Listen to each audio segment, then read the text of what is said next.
मैं ओपनली कह रहा हूं ये बात। अभी हैदराबाद जाना है उस गोल टोपी वाले के शहर में मुझे, बुलाने वाले भी जानते हैं, 2-2 सभाएं रखी हैं उन्होंने, और इससे दुगनी ताकत से बोलूंगा, ये ध्यान रखिएगा।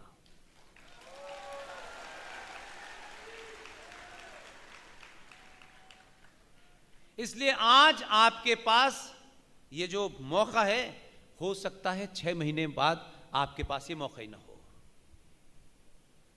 मैं खिलाड़ी रहा हूं, अगर मौका चूक गए तो खेल हार गए, क्योंकि 90 मिनट के खेल में 10-5 मौके मिलते हैं, उसको अगर आप चूक गए तो फिर खत्म कहानी। फिर आप ये नहीं कह सकते मैं उस वक्त ये कर रहा था, वो कर रहा था, ये जरूरी था, वो जरूरी था। पूरे देश में एक मुद्दा हम लोगों ने खड़ा किया,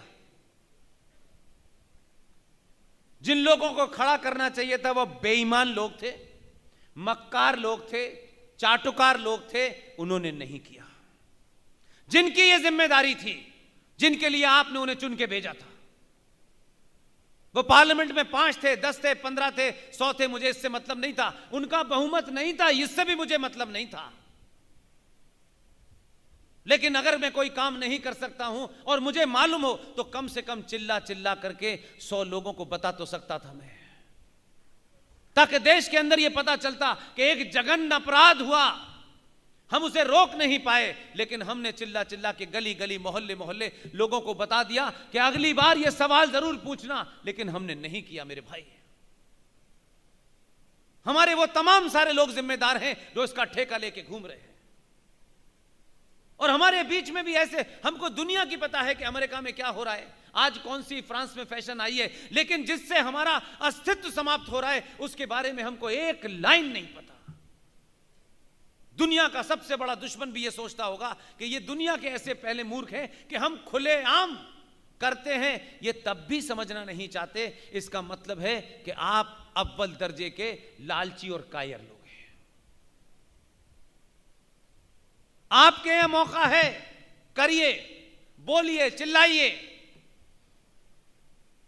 मेरे कहने से भी कुछ नहीं हो रहा है, लेकिन मेरे कहने से भी बहुत कुछ हो रहा है। इसलिए मेरा हर दिन यकीन बढ़ता है। एमपी बनने से, एमएलए से बनने से कुछ नहीं होने वाला। जो लाइन लगी हुई है, 5 करोड़ रुपए देकर टिकट लेनी है, ये कौन सी समाज सेवा है जो हमारे पीछे पड़ गए हैं कि नहीं मैं आपकी समाज सेवा करूंगा, मुझे ही टिकट दो, नहीं दे रहे तो 5 करोड़ में दो, 10 करोड़ में दो, मैं समाज सेवा करूंगा। भाई नहीं चाहिए हमारी तुम्हारी समाज सेवा, बहुत सारे लोग हैं उन्हें कर लेंगे। ये अजीब समाज सेवा है। हमारे गले पड़ गए हमारे कि हम समाज सेवा हम ही करेंगे। भाई आपको समाज सेवा नहीं करनी, अगर आपने की होती तो ये हशर हमारा ना होता। इसलिए 2 मुद्दों को सरेआम उठाइए, जोर जोर से उठाइए। आपके बच्चे आपके जिंदा रहते हुए आपको उन निगाहों से देखेंगे कि जिसमें आप जिंदा रहने पे शर्माएंगे।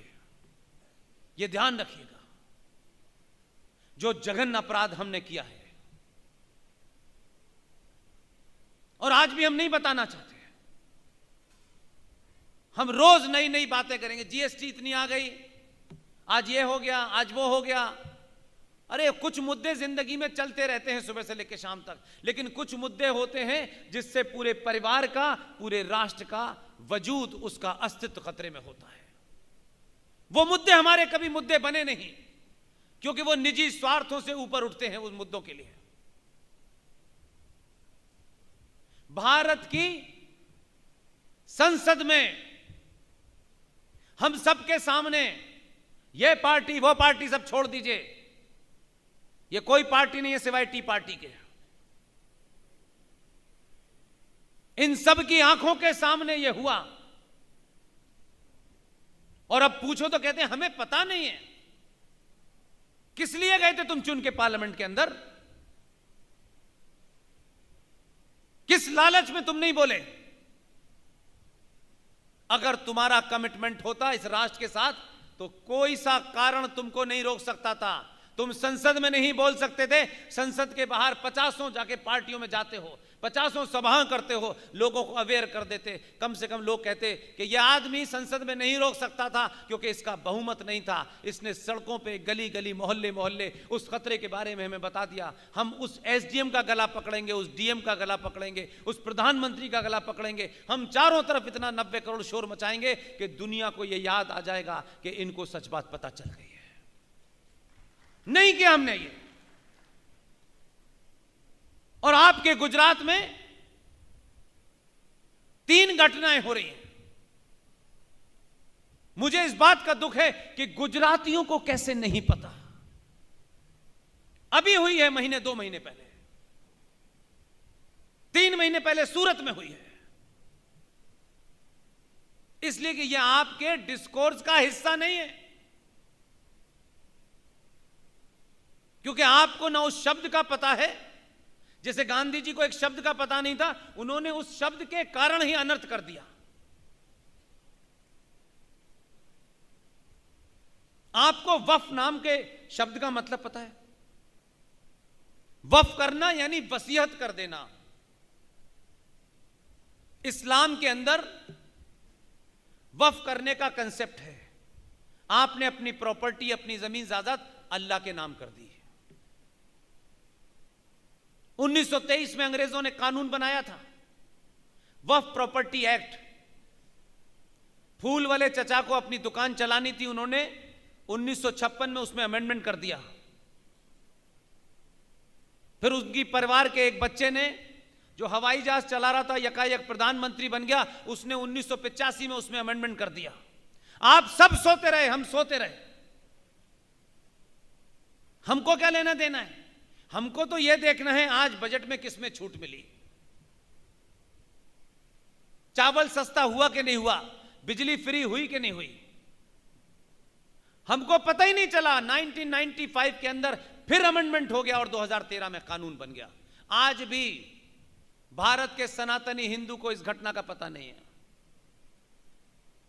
और आज आप भुगत रहे हैं। यही बच्चे आपसे आपकी आंखों में डाल के पूछेंगे कि आपने ये इतना करोड़ों का घर बनाया था, इसमें इतनी महंगी महंगी आपने ईंटें और लकड़ी लगाई थी और इतना बड़ा बनाया था, लेकिन ये तो पता ही नहीं था कि ये जमीन आपकी नहीं है। ये नहीं पूछा किसी ने। हमारी चुप्पी और कायरता के कारण लुटेरों ने खुलेआम डाका डाला। हम लालची और स्वार्थी लोगों ने कभी पूछने की कोशिश ही नहीं की। अपने घर में भी बात नहीं की कि ऐसा कुछ है क्या। और इस संचार क्रांति के दौर में जब अमेरिका में क्या हो रहा है, इंग्लैंड में क्या हो रहा है, जर्मनी में क्या हो रहा है, आप मिनटों में पहचान लेते हैं, लेकिन आपके घर में क्या हो गया है यह आपको पता नहीं है। और प्रवचन देने वाले तो महान है, आजकल नई नई परिभाषाएं गढ़ रहे हैं, जो इसी काम के लिए निकले थे कि भाई हमें यही काम करना है। न उन्हें सत्ता में जाना है, न व्यवस्था से कोई लेना देना है, वो भी नहीं बात कर रहे। तो कौन बताएगा आपको? वक्फ प्रॉपर्टी एक्ट 1995 अमेंडमेंट होने के बाद आपको अंदाजा नहीं है कि क्या हुआ है। आपको एक्ट के बारे में भी नहीं पता। उसके प्रावधानों की बात तो छोड़ दीजिए, उसमें कौन कौन सा सेक्शन क्या कहता है यह भी नहीं पता। लेकिन जो आपका शत्रु है उसने आपके बीच में से दलालों को खरीद लिया। उनकी गिनती संसद के अंदर कभी इतनी नहीं थी कि वो कानून बनवा लेते, लेकिन वो ये जानते थे कि ये बिकाऊ लोग हैं, हर पार्टी में हैं, इनको कैसे खरीदा जा सकता है। और उसी तरीके से उन्होंने व्यू रचना रची। और पार्लियामेंट में 1.5% भी नहीं है, 1% भी नहीं है कहीं कहीं तो। तब भी आप ही के लोगों ने उस कानून को पास करके डिब्बे में बंद करके रख दिया। उन्होंने कभी शोर मचाया नहीं कि देखो हमने ऐसा कर लिया, भारत माता की जय।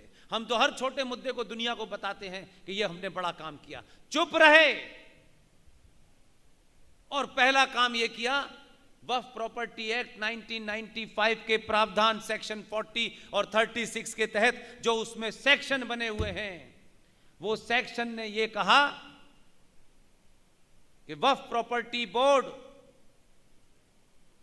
ये जो BAPS का जो हॉल है, जिन्होंने अपने प्राणों से इसको सींचा है, इसको स्थापित किया है, इसमें जी जान लगाया है, इतने सारे महापुरुष इसमें बैठे हैं, अगर वक्फ प्रॉपर्टी बोर्ड इस हॉल के बारे में यह कहे कि यह हॉल वक्फ प्रॉपर्टी पे बना हुआ है, यह वक्फ की जमीन पे बना हुआ है, तो बताइए, आपको अगर सच पता चल जाए तो आपके हाथ में जो होगा वही फेंक के नेता के मारेंगे आप,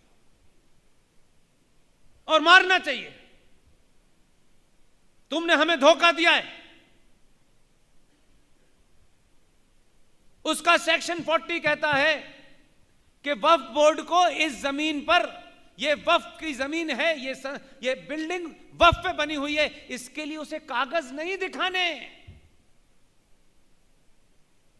और आपके पास कागज है, ये BAPS के लोग बेचारे कागज दिखाएंगे, कहेंगे देखिए भाई हमने इतने में खरीदा था, ये बेनामों का रखिए इसे अंदर। सेक्शन 40 का एक सेक्शन ये कहता है कि जिसकी जमीन है वो हाई कोर्ट नहीं जा सकता, यह अपील हाई कोर्ट में नहीं होगी, सुप्रीम कोर्ट में नहीं होगी। दुनिया में ऐसा कानून सुना है? उनके 5 भी नहीं थे मेंबर पार्लियामेंट में, लेकिन ऐसा कानून पास करा लिया उन्होंने, आप तो राम मंदिर बन जाए, धारा 370 हट जाए, इसके लिए आपने 70 साल तक लोहे के चने चबाए, जब जाके 2014 में 303 आपके आए, तब जाके राम मंदिर बना।